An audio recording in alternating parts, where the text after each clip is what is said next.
Welcome to Circuit Breakers. My name's Dallas. That there's Taylor. We're covering the Mexico City E-Prix. And Taylor, I want to jump right into this because you had an Oracle performance leading up to this race.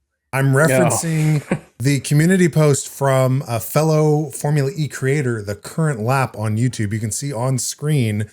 He posted predictions and you posted your predictions and we shouldn't even have had a race. Well, firstly, let me just say, Current Lap doing some great stuff. Really, getting the community, I think, very energized and jumping into it. But also, this is like a fun thing to do. If you guys haven't subscribed, get in there, and more importantly, play along. I can't have a walkaway championship of just my random Oracle predictions because I think Mahindra is going to do better than they will. You know, that's not me. So yeah, give him a browse. Dallas, you're required to submit something next time because I passed it by you and you were MIA. I didn't know what it meant when you sent it to me. I didn't understand what was going on. Well, that's fine. Current Lap, great guys. Excited to see how they continue to keep supporting the series as we continue to keep yelling at it. You know, it's kind of our drill. Well, take me through this as it is up on screen. Duels drivers, energized driver, depleted driver, and the podium. I mean, it says 3 days ago. I don't think I can get a further timestamp, but this was before the race. I can confirm. Yeah, yes, it is before the race. You want me to walk you through where my predictions came from? Where are you? Are you plugged into a different higher version of Pascal? Like, have we achieved sentience in AI? No, because I mean, in honesty, these are all just the best drivers in the league right now, except for Buemi, which I was actually really shocked with. I was like, oh dang, my depleted driver's doing really good. And then after the first turn, didn't take long. I was pretty stoked. yeah. I was like, oh, now he is actually depleted. He's lost more positions in that race than any other driver. We'll get into that, but yeah, I don't know. I mean, I've been hoping for Ito to do well, and I also predicted that Nick Cassidy was gonna do really well in the championship. So I mean, this is, I think, straightforward. I didn't do that well in the duels. I thought Pascal was gonna get pole. He didn't even make it into the duels. No. So yeah, so I just people that qualify really well, and then people that have better than average performances, and then people that have the chance to actually win the race. That's all it asked. I was mighty impressed by it. Well, I almost guarantee you it will not happen again. If Grid Rivals has taught us anything, it's that you're the one who's the real Oracle. So that's Formula One, though. This is a different monster. Yes. Well, Dallas, we have a huge, an incredibly packed show to talk about because, there was a lot of racing that we had in Mexico. Yeah, and one would say, why wasn't there a second day of racing? Especially after this race. I feel like in the past, I've kind of written off Mexico City as this is going to be a Porsche race. Whatever, it's early in the season, it won't really matter. And then halfway through this race, I was thinking, I could use a little bit more of this. I mean, after the Gen3 Evo, I thought Mexico was amazing. When it was just the standard Gen 3, I thought it was pretty bad. But the Gen3 Evo changed the race completely for me. They made it a lot faster, a track too. I think they removed some chicanes. So, I have always loved Mexico, just specifically because of the environment, the energy on track, and also Porsche does really well there. But that means that when you beat Porsche at Mexico, your team is good. Yeah.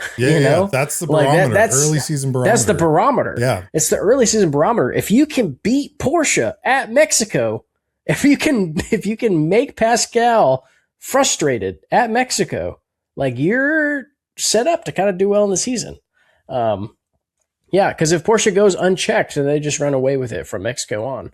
So, yeah, I love Mexico City. I think it's an easy doubleheader. I don't actually. Well, we'll have to see what happens with the Gen 4 because, frankly, Gen 4 changes a lot. I think Mexico will be a stable track because it is like a purpose-built circuit that can be formatted to be a good Formula E circuit, where some of the other ones I don't think do as well.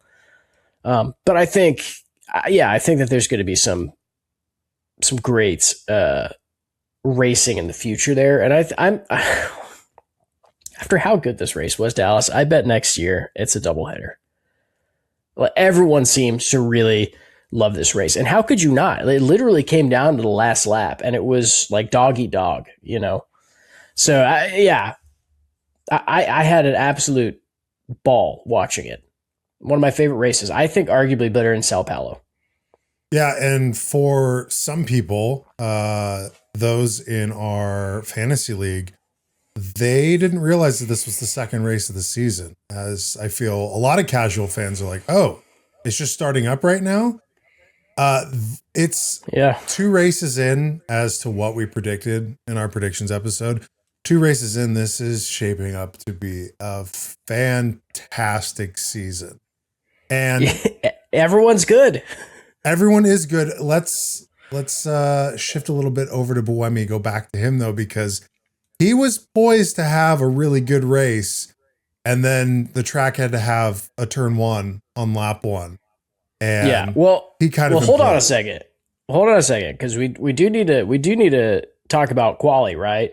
Sebastian Buemi got pole position because Taylor Barnard beat him too fast and went off track, and everyone celebrated, and it was like, no way, dude. Like literally every wheel was over the gravel at that point. But you know what? Like I have said this. Dallas, you and I are both huge Sebastian Buemi fans. Like, day one, Count Buemi. How big the banana? I think that's one of the earliest jokes that we had on this show. Yes, like Count Buemi has been a beloved member of our circus for many, many seasons now. So he's been like up and down slumps. So it was really fun to see Sebastian Buemi start out doing really well, but it was also really fun to watch him completely blow it on that first turn. And then the other crazy thing too is, which is going to go unsung, is he like made it back to 7th, right? Like P7. Yeah. Like he climbed back and then immediately got tapped again and had to go in the pit, went back down to 20. It was like watching a guy like walk down a hallway, slip on a banana peel, like, oh, and then get up and immediately or have you ever seen that video of the guy who gets struck by lightning twice? Yes. Yeah. Where it's like it's just like, yes. Yeah. You just like, you're laughing hysterically and you feel terrible about it because it's just this black burn mark on the ground. Like, I don't want to sit here and laugh at Buemi's misfortune this whole time, because frankly, it was an amazing race. And more than anything, it was just nice to see that Envision does have something, like they can cook a little bit. But there's always going to be the ups and downs of misfortune. It's the identity of this team. When you practice the dark arts, that's what you get. It's not all sunshine and roses. You need to have the castle in the background with the thunderstorm, intentionally striking people multiple times with lightning for things to wash for this team to be all right. Yeah, the only thing that could have made it better is if like he missed that first turn and like bats flew out of the car or something. He poofed back into the paddock.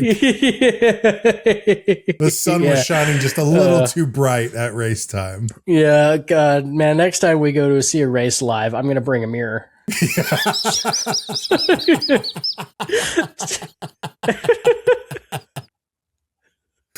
Maybe that's the problem. Maybe now we're getting into the deep speculation on what was going on in that Envision cockpit. Maybe he checked his mirrors And maybe it's reverse for vampires. They also can't see through mirrors, so yeah, he thought we did that distance.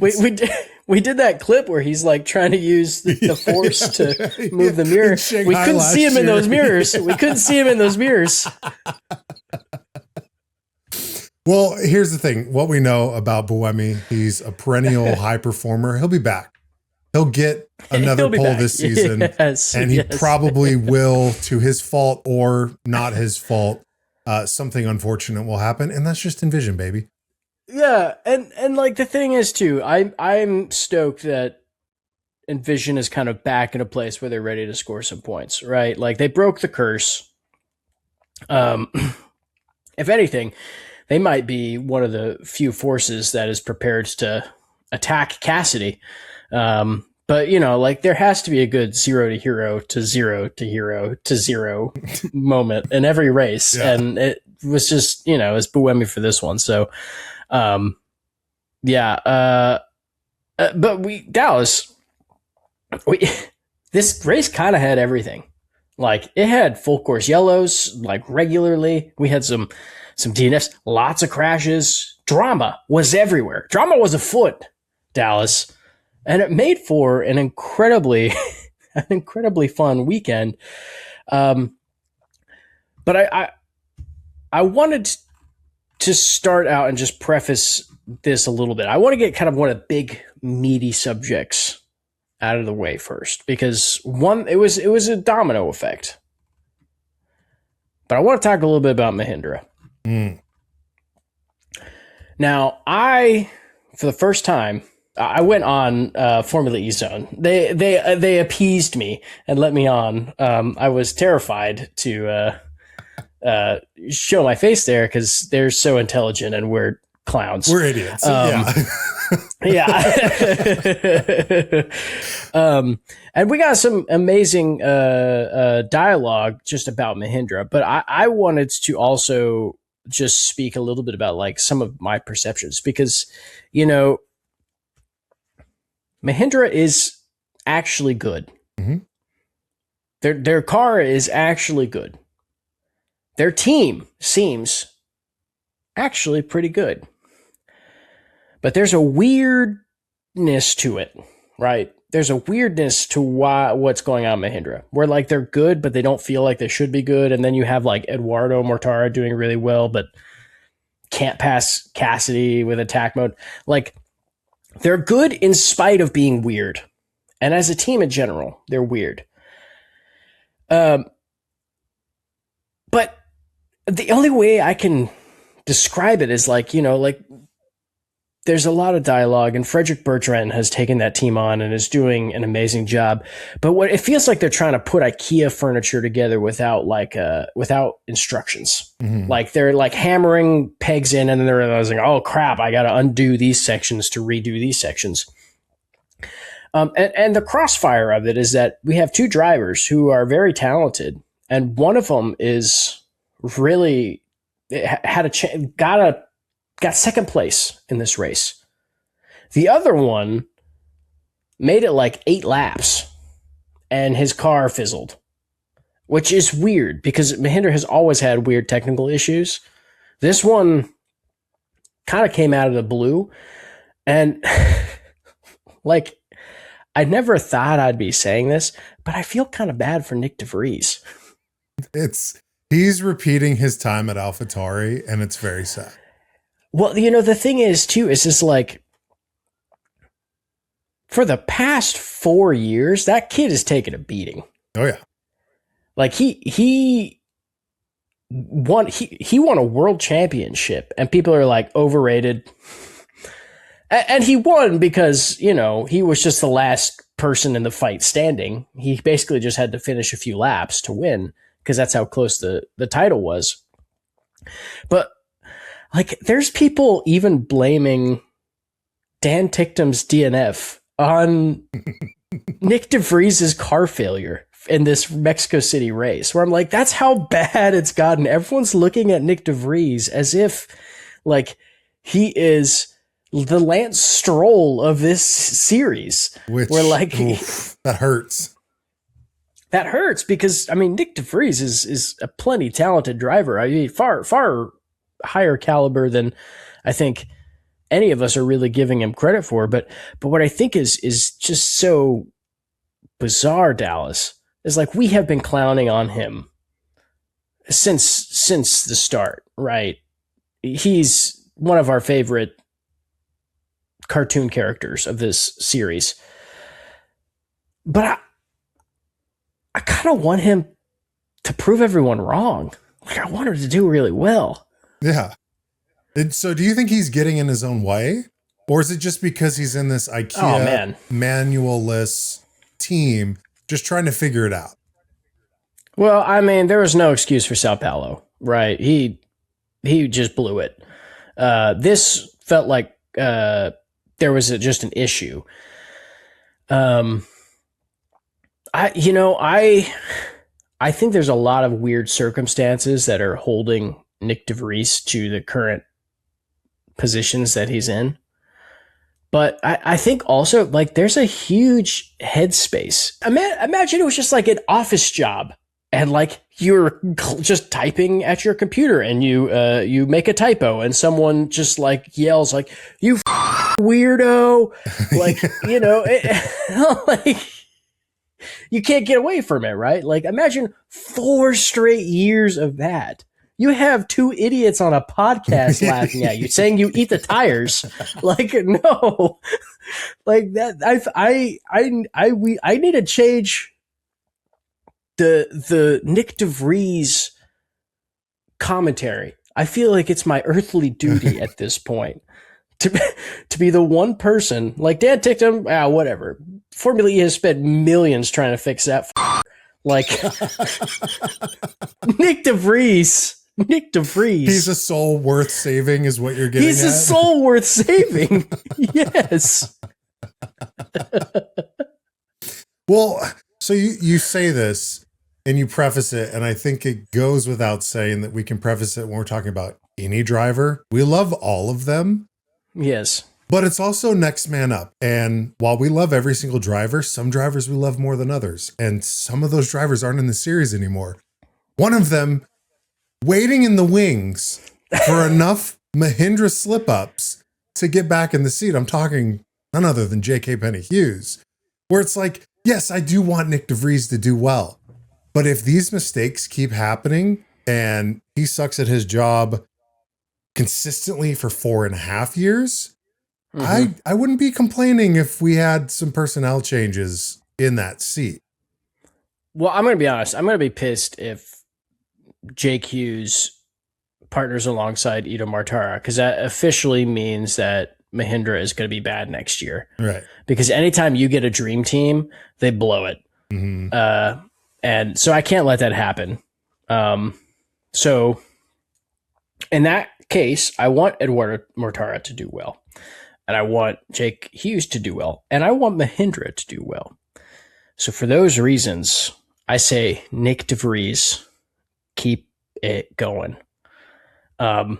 This is an honest statement, but Nick DeVries, I really hope you're not listening. But if you are, this is my repentance and my support of your journey through Mahindra for the rest of the season. I do understand that, we are a smaller duo in a relatively small niche, and we get views. And if you're here watching, thank you for being here. We don't do crazy numbers, but I think we come back to this fairly often when talking about drivers, where it's like, of the 100 views that we get, 99 of those, we think by default, 99 are just fans that enjoy the sport, enjoy watching two idiots talk about the sport. We always think that extra, that 100th viewer is a driver that we're talking about. Yes, Joel Erickson, I am sorry. I'm sorry. I didn't know you were going to be all right. Okay? Like, I know you're up late at night on your phone just wondering what people are saying about you. And that's the worst thing you could do to yourself, is to find us. So just as you sit here and you watch Taylor and I make a fool out of ourselves collectively. Just know that in this digital space, you're watching right alongside a Formula E driver, maybe, probably. Yeah. Yeah, you're doing great. You're getting paid by a racing team. I'm trying to pay off student loans. Like it's different, all right? My tax bracket sucks. Don't worry about what I have to say. I would love it. It would just be a peak moment of my life is in this episode. We get a comment from Nick DeVries at Taylor. Up, you're weird. You suck. Yes, yeah, lay it on. I know I'm weird, man. Look at this mustache. You know what I'm hiding under here? It's a train wreck. Oh, which this is just kind of a shameless plug to go back and check out one of the episodes from this season. It was either Sao Paulo or it was the season preview. We did throw Drugovich next to you and gave him the same mustache. You guys look pretty similar. Yeah, no, I showed it to my girlfriend and she was a little creeped out.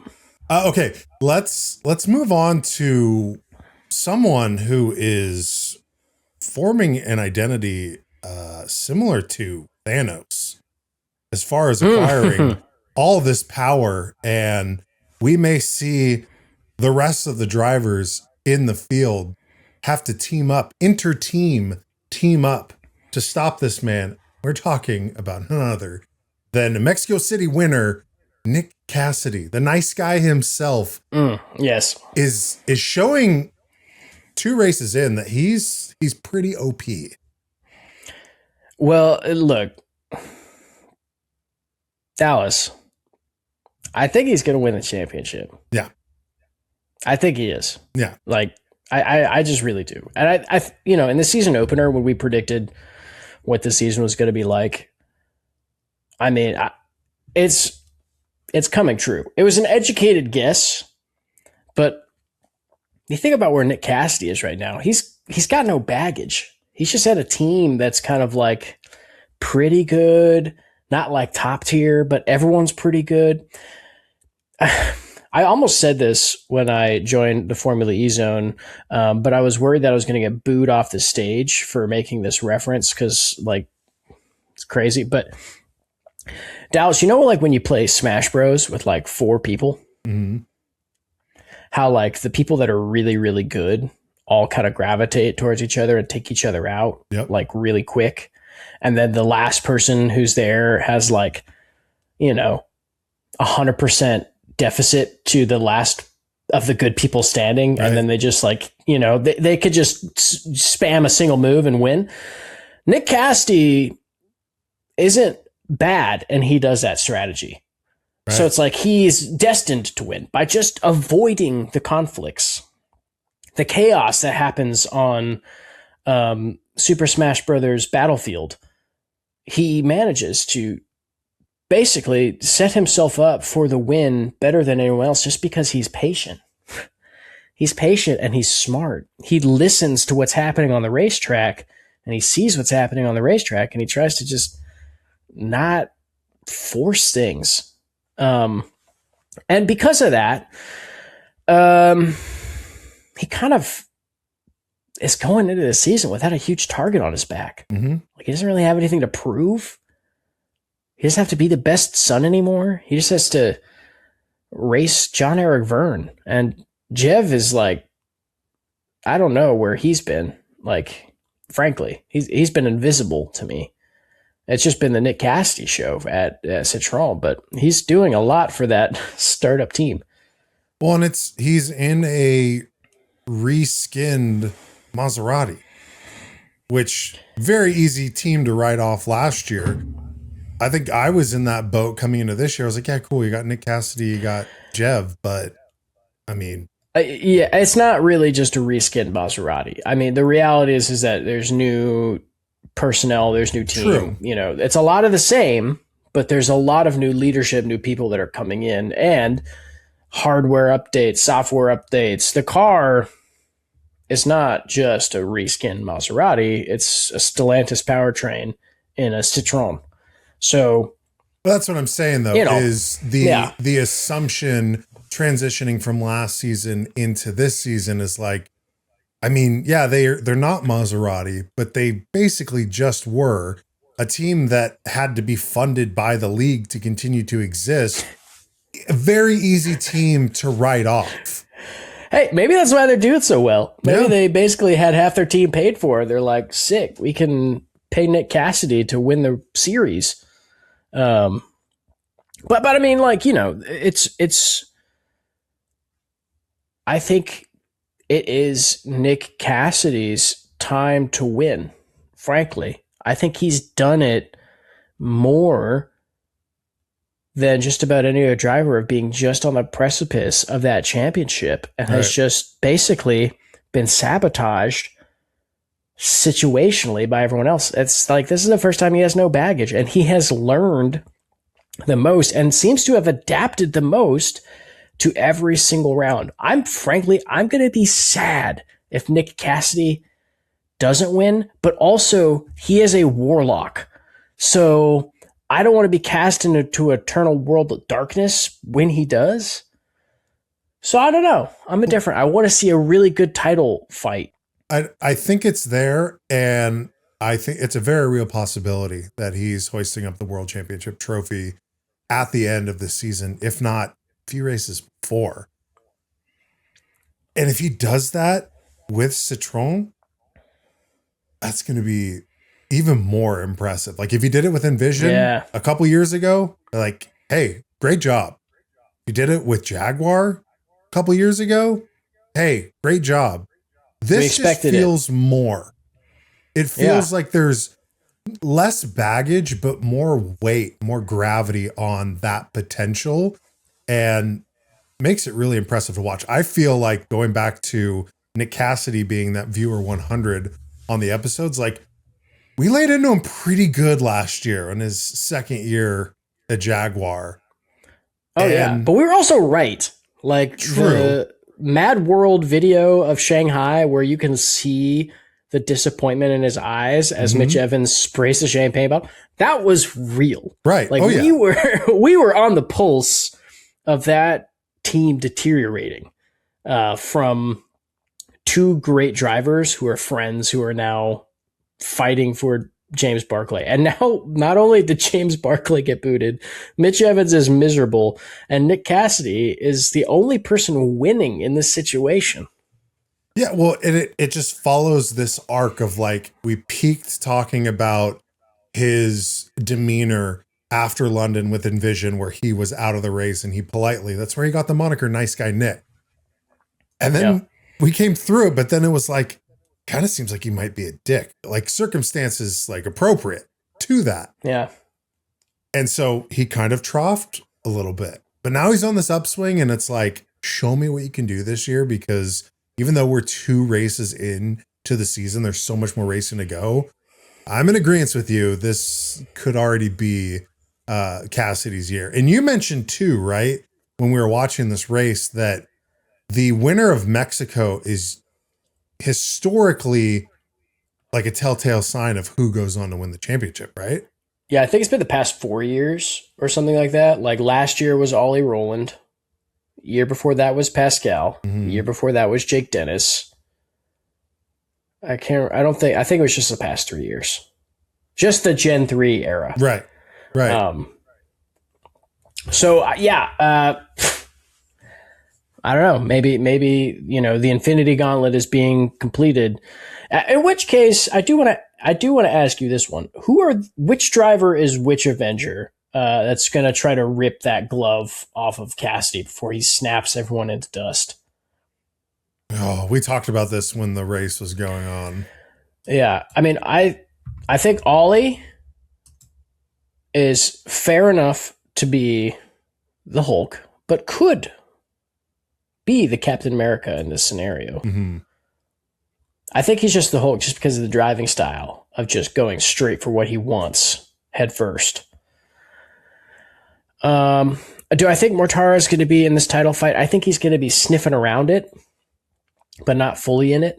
And I'm going to be honest with you, I don't give a shit about the Marvel movies or the Avengers. So Eduardo Mortara is Mr. Fantastic. I don't know. Yeah, okay. I know the Hulk. I know Mr. Fantastic and Captain America. Right? That's it. But no, who do you think are the big rivals on the court? Let us say.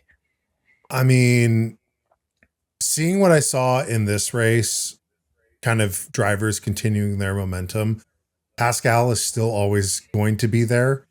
He seems like a step behind, like the GPU power usage. He's like burning up too much water. He's like seems like less inefficient on just the processing of it. Ollie Rowland, he's starting to produce slop. Yeah. He's putting some slop out there. Slopping out. He's almost gotten too much information. It's less clear now. Yeah. And it's slop. Ollie, of course, defending that championship, still relevant. But again, like I think the likening him to the Hulk, he is like a elbows out sort of driver. And I think that goes right there with Jake Dennis. Jake Dennis had a resurgence in this. We had whatever the race equivalent, a Formula E's equivalent of Pascal the EXE, the Gemini. Gemini said like multiple times when it came up, like Jake Dennis is poised to attack and has a really good shot at winning this race. And so Jake Dennis is always a factor. I mean, Ito, we've kind of been praising Mahindra since before the start of the season. Ito or Nick DeVries, like one of the two, but not both of them. I think it's Ito. I think that we've seen Ito is consistent enough, and right now, Nick is on a redemption arc. He's trying to figure it out. Yeah. No, I think that's roughly where I would have had landed. Yeah. I mean, we also can't count either of the Jags out. Like, yes, it's 2 races. Yes, they have finished one with one car. In all the races that they put together, they have had one car complete a race, and it was in 11th place. Right. So they're currently behind Lola Yamaha in the championship with a lone point by Zane Maloney. So, you know, I don't count them out. They could be late bloomers. I will throw in the chaos picks too. Not weighted by bias at all, but Taylor Barnard. He always has found himself last year and so far in the 2 races this year. He's always found himself in the mix, but just maybe lacks that experience, like trying to find his bearings in a way. And then Spider-Man. Yeah, this is Spider-Man for sure. He's little Tom Holland. Yeah. And then like the true chaotic pick is Dan Ticktum because he's yet to finish a race this season. We'll get to Dan Ticktum controversy. Oh no, we have more of it. Real roller coaster with this one, huh?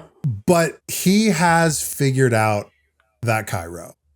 He's figured out the previous gen Porsche, what is it, the 99X. He's figured it out, and he's just been kind of unfortunate in this old jalopy that he's got is still got a beating heart, and he's going to wring its neck. So while he won't give Nick Cassidy a run for his money, either of these drivers, they will still be present in the front or near the front of that pack to affect the surrounding drivers that are a little bit more like locked in and more stable. Yeah. You know what's weird, Dallas? As like thinking about this, we talked about Pascal. Nico Muller led like half the race. Like Nico Muller flapped those wings as hard as he could, just so that Mortara could finish on the podium. Right. Is what it felt like. He was just giving Mortara, it should have been Pascal, frankly, that was in that slipstream the whole time, but he was giving it to Ito. I don't know what it is, but like Porsche kind of feel lost. Dallas. Yeah, they were, when this race started and I saw both of them, not just Pascal kind of expected, but Muller is, he's the new seat this year. I was like, oh, both of them they're up front. Like, I mean, this is Mexico City. Like, this has to be a Porsche race, right? And then that full course yellow and the strategic decision for a lot of the drivers to take attack mode late, they just kind of like they fell out of it. Like where did they finish? Pascal finished 6th and Muller finished 9th. Yeah, exactly. It's like they feel competitive, but they don't feel like hungry to win. Yeah. They feel like they're there to just do well, almost superficially. It's a weird thing to say because it's like, I don't think it is that black and white, but they've won the Drivers' Championship. They've won a Teams Championship in the past 2 years. Like, it feels like they don't have a goal anymore other than like the superficial one of like, yes, we will win another world title. We will become the greatest, most intelligent AI operating software in the world. Like, so I don't know. That's to my point. They feel very corporate where their success is measured in shareholder value, which like, sure, like by sheer metrics, that's what you want to do. But like, kind of seems like Porsche's like absent of heart that other drivers and other teams have. Yeah, I mean, that's exactly what I'm saying. It's like Nico Muller is trying. Like, it feels like he wants to try, but because he's the number 2 driver, because of all these different things, he's not going to get set up on a strategy that's going to help him win. He's going to sit there and punch a hole for someone who's really hungry for a win, like Edo Mortara, to chase down as many points as humanly possible with a car that's failing. To be fair, though, Muller knew what he was getting into signing up for this second seat. He knew that this was an AI trainer position. It was written out in plain English what he was getting into. Yeah, and I'm going to be honest. Nico Muller is blank slate. You know, like they've already gotten enough contribution into Pascal. They're like, we just need something that can, you know, clean up after him when he leaves points behind. Yeah. And that's all we really want. And I feel like Nico Muller's going to probably have some chance to chase it down, but I feel like they're not going to do huge justice to him over the next year. I feel like it's going to end up worse than it started. Attention, human. If you are enjoying this chaos, execute the like protocol, subscribe to prevent future disappointment, and leave a comment so I may study your opinions. I do not feel validation, but the algorithm does, and it is fragile. Dallas, I want to get into the next portion of this because we wouldn't be doing justice if we didn't talk about Dan. At this point, it wouldn't be a Circuit Breakers episode if Dan Ticktum wasn't on the docket in some way, shape, or form. Yeah. And frankly, honestly, Dan, I am actually pretty confident you're listening. Every time I have one of these little powwows with you through my computer screen talking to air, I feel like you do really well the next race. So I almost didn't want to do this one because I was like, you know, let's get it over with. But I want to see Dan continue to succeed. But it's been a really rough start of the season for him, Dallas. Dallas? Yeah. No, you were standing so still. I thought we had technical difficulties. I wanted to pause for dramatic effect because, like I said, he hasn't finished a race. A little bit. He hasn't finished a race. He's in a good car. He has already been outscored by David Beckman 2.0. At least that's what we dubbed him after Sao Paulo. Then he comes into this race and actually scores some points. Yeah. Like it's not Dan Ticktum and the other guy. It's Pepe Marti. And then, we got Dan to deal with too. Yeah. It's an interesting phenomena we're dealing with where like Dan has gotten really popular. He's popular with people. Formula E has given him a ton of spotlight. Said, Dan, you go ahead and you be Dan. He's got cool YouTube videos where he's hanging out with his new teammate and they're going to do car pranks and shit. You know, like it's fun. He's having a good time with his life because it feels like for the first time he's got momentum in a team. People want him to be himself. But then simultaneously, he still does Dan Ticktum things and gets in fights on the internet with journalists and shit. And I'm not even like mad about you defending yourself in the comment. I think that that's fine. I think that that's totally cool. But what I am actually upset about is that like every single time something bad happens to you, it's everyone else's fault. Everyone else on the racetrack's fault. Everyone in the stewarding's room fault. When frankly, you were driving prepared to wreck. Like, you know, that's the way that this sport works. Every world champion in this series, every single world champion in this series wins in spite of everyone crashing into them. In spite of being, you know, thrown wide on turn 6 and then or making a really depth charge. Like, you know, someone else is going to win this championship because rather than expecting to win, they listened to what happened on the track, they saw what was happening on the track, and they were patient enough to capitalize on what needed to happen. They don't need the stewards to give people penalties because they are just racing in the series the way that this series races.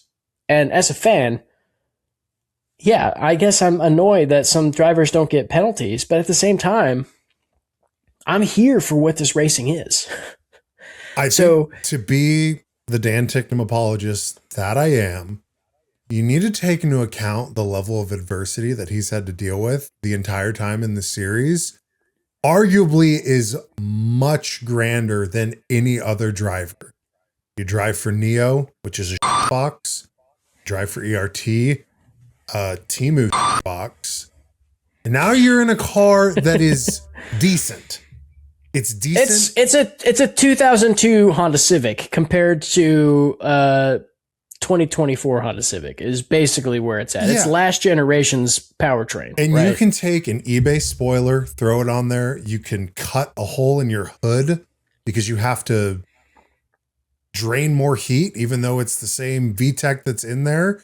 You make it look cool. And then it just comes down to, it boils down to how you drive it. And this kind of goes like in defense of all drivers. There are many incidents that are 100% not their fault.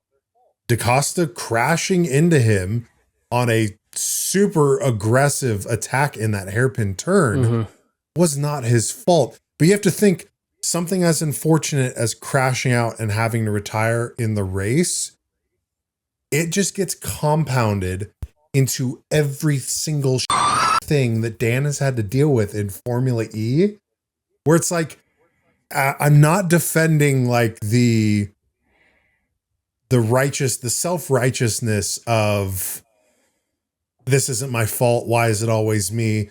It's my team's fault. It's the other driver's fault. It's whoever's fault. I'm not defending that. I'm just saying to look at it like with some grace and some perspective. Oh, totally. Yeah. I mean, he's always got to be on guard because he has more haters than anyone else in motorsport, and he's still driving. He's still succeeding. I mean, maybe not Lance Stroll. I think Lance Stroll might. Yeah. Actually, different, but you know, different context, right? Like Dan Ticktum stirs the pot. Lance Stroll licks it. Exactly. Exactly. And Dan Ticktum is a race winner. He's won a race, so he has. That's true. It's not just like he's this bottom feeder and everyone is just on him all the time. We saw the tide swing in Jakarta when he won, and we're like, we always love this guy. This is the guy. Like, yeah, he's a little rough around the edges, but that's the guy. And then it just kind of swings the other way of what we're looking at with this controversy here, where it's like, oh yeah, no, we hated you all along. It goes back to like your office reference of like, coworker just saying you suck because you did a typo. They forget about the PowerPoint presentation that you murdered 2 weeks ago, and they're just living in the now. And I think what Dan falls into, and he's susceptible to it, is getting caught up in the now of what people are saying. Yeah. That's exactly what I was gonna follow in with. Yes, is like he is gonna be the single person keeping him from scoring points. Mm-hmm. Like, if at the second that he expects that he is going to score points, you know what's going to happen?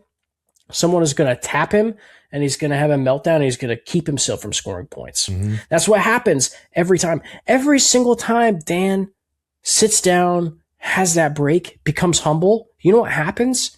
He succeeds. You think about Monaco. He threatens he's going to punch one of his crew members or whatever. Not even taken out of context. Literally his words. Yes, he's fiery. He's unhappy. He's upset. He's going to say something. I mean, he says a lot of things that he doesn't need to, and he accounts for them, right? Yeah. Like, I'm not even like, I'm disappointed that that's the level of frustration he gets to. I feel like there's healthier ways to manage and mitigate that. But also, he sat down and he checked himself, and he returned back with a bit more grace and poise going forward. And you know where that landed him? Is it landed him in P3, and guess what happened? First and second place took each other out. He was there waiting for the opportunity. Rather than expecting it, he was just doing the absolute best he could, waiting for the opportunity to show up. That's what he's not doing right now while he's racing. He's racing like he expects something. Mm-hmm. And that is his poison. That's his poison chalice, is he thinks he is better than everyone else out there.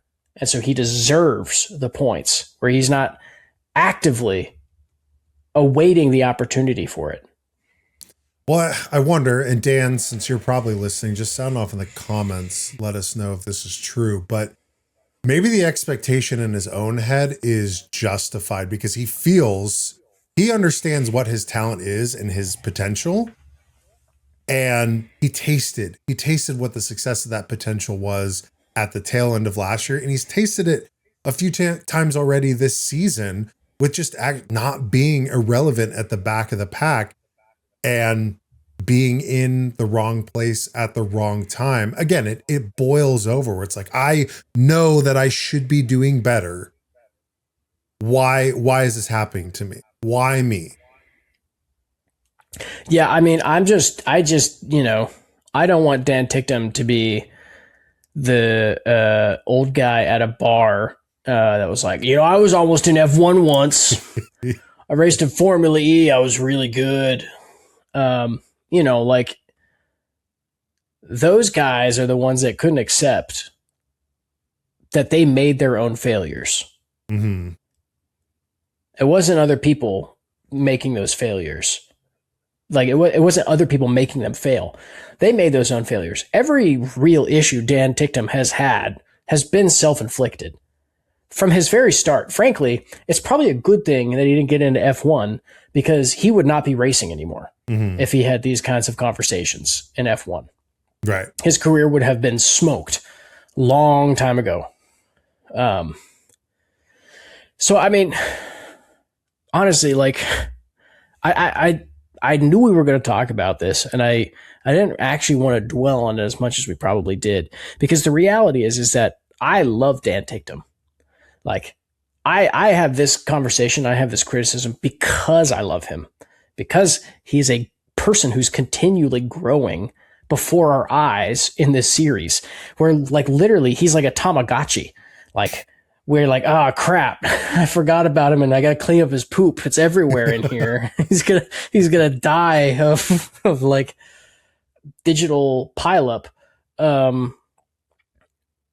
But like, we've watched him. Dallas, you and I have literally watched him grow in this series from absolute clown teams and crazy driver who says stuff on team radio he shouldn't, to one of the preeminent faces of this championship.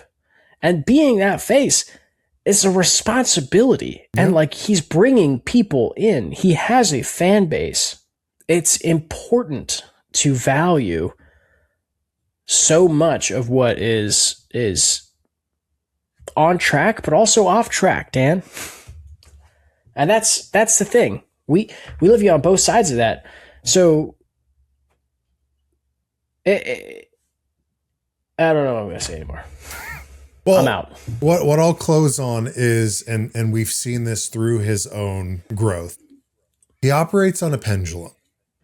He's on a downswing right now, It's going to come back up, and it's just going to be the ebb and flow. If you want to be a fan of Dan Ticktum, you need to understand that this is not consistent. It's a bumpy ride the whole time.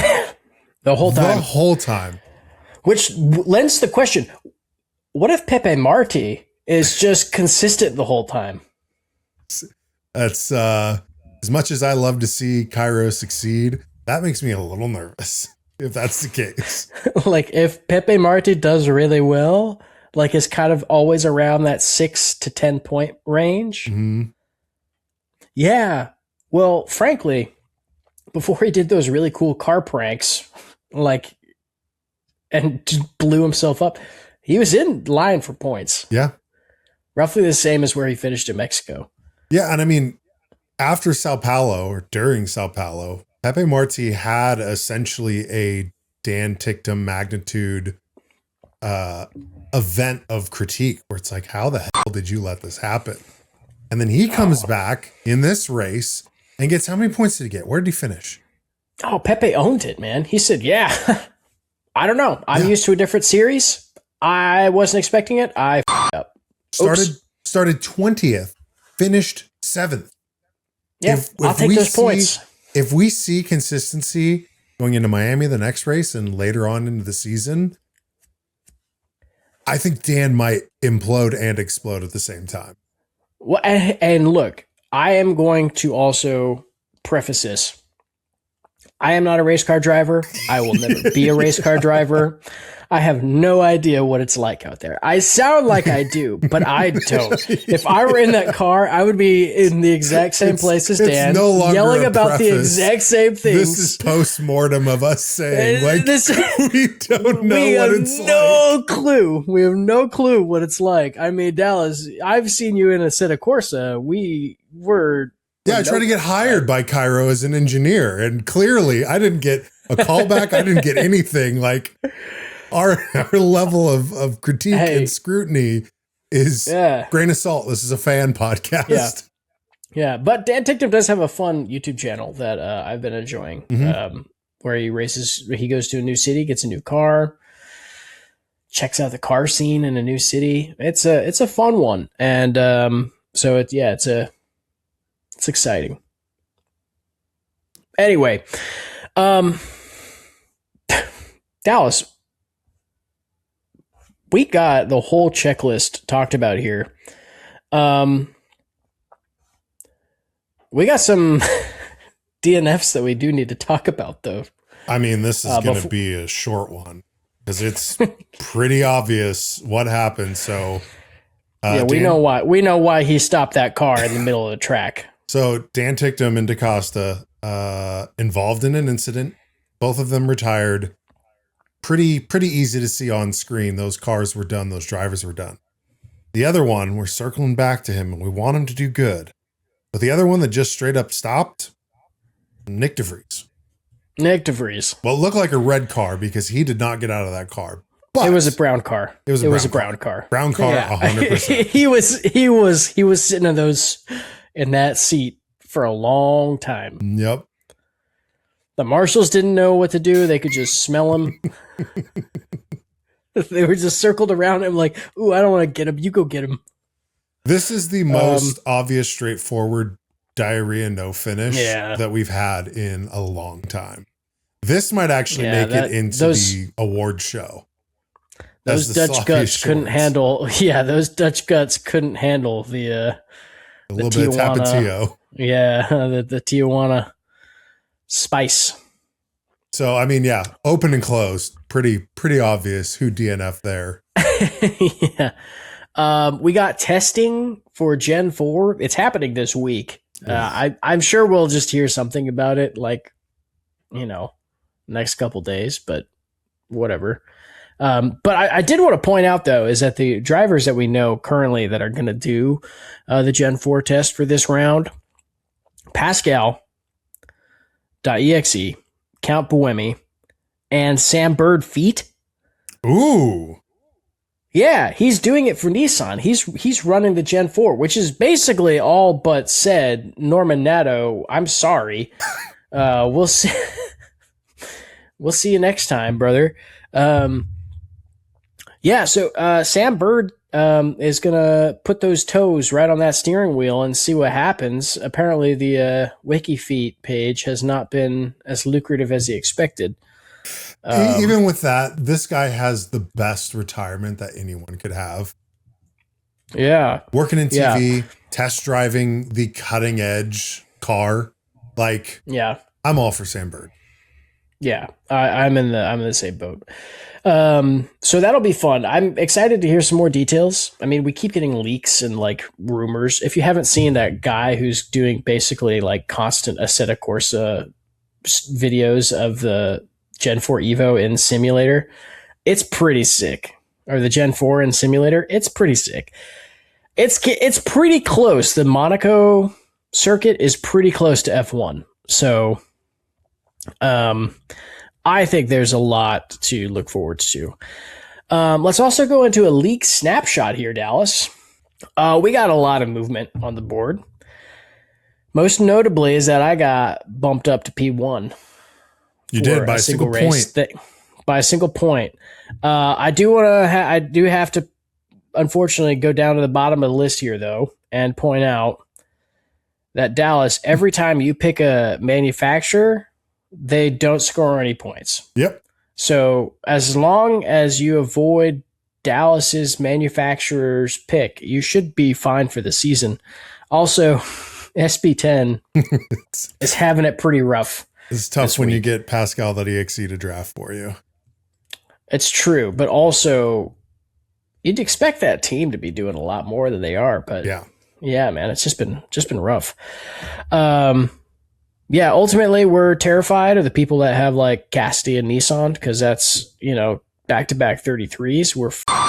I only spent 36 points, so they've basically earned my entire spending budget since the start.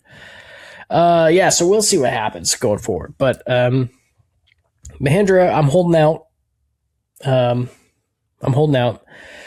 Dallas, we got some listener comments as well. We do, and surprisingly enough, no comments to Pascal directly. So I will say this, as we say in every episode, if you want to shoot a question out to our resident AI and have it respond, it's trained up on circuit breakers, it's trained up on Formula E. It's basically that racing driver minus the racing seat. So pose your questions, and especially if you made it this far into the episode, just shoot it a question. But we do have an unrelated, actually to us. This was from Harsully. I believe this was from the Sao Paulo episode. Fun show. Thanks, gents. Calling you out, though, for excluding Dan from the DNF when he obviously whined and threw a tantrum to exit because he had a dirty diaper. Yeah, you got to stop putting those comments in. We're trying to eventually talk to Dan. Like that's no. That's one of our goals. If anything, this raises the chance that Dan will see it. If there's a critiquing comment, he will see it. Yeah, but I don't know, who did we dub the true DNF, the diarrhea DNF from Sao Paulo? Nato, Butcher, Ito, Mitch, Jev. I think it was Norman Nato. Yeah, it was Nato. Yeah, we let off with Nato. It was rough. But Dallas, we got a fun season so far, my man. Yeah. And it's only going to get better. And we're getting into the full swing. There is no dark, cold, huge, months-long gap. We're basically over it. Yeah. Remember what it was, 3 months? Yeah. They got the schedule right so far. Yeah. And we are staring. Yeah, fingers crossed. Fingers crossed Miami happens. Yeah. I don't know, dude. Miami happens also in the way that we want, that everyone, the collective we of Formula E fans want. Not Homestead. Yes. Miami. Yeah. Yeah. Also, I do want to give a shout out to the Formula E Zone for having me on the Formula E bar for Mexico City. It was a blast. It was amazing conversations. Fantastic people. They're the OGs when it comes to talking Formula E with the community. They're wonderful people. Give them as much respect as possible. Also, want to give another big shout outs to the current lap newcomer and is doing great things. I know they just produced a booklet that goes over the whole series. You fill it in, little workbook. Go check it out. It's on Amazon. I don't have the link, but all of their stuff does. So go get a peep. It'll be in the description. Yeah. Yeah. All right, y'all. Well, Dallas, this is a wonderful conversation. I'm feeling more excited about Miami than ever. Yeah. And we're January 31st is when that race is. That is right around the corner. And then we're basically in it now. We're in it to win it. Dan and Nick, as we round this out, leave a comment if you feel inclined to do so. Everyone else, like, subscribe, do all the stuff if you enjoyed the episode, if you hated the episode, if you want to talk to Pascal, if you think that we're too pro Dan, whatever it may be, leave a comment. That's why that feature exists. Shout out to It's Tricky, always with that intro music that we always play. And yeah, we're on Spotify as well, Spotify and YouTube. I think I've exhausted the closing out plug. Taylor, I will see you after Miami.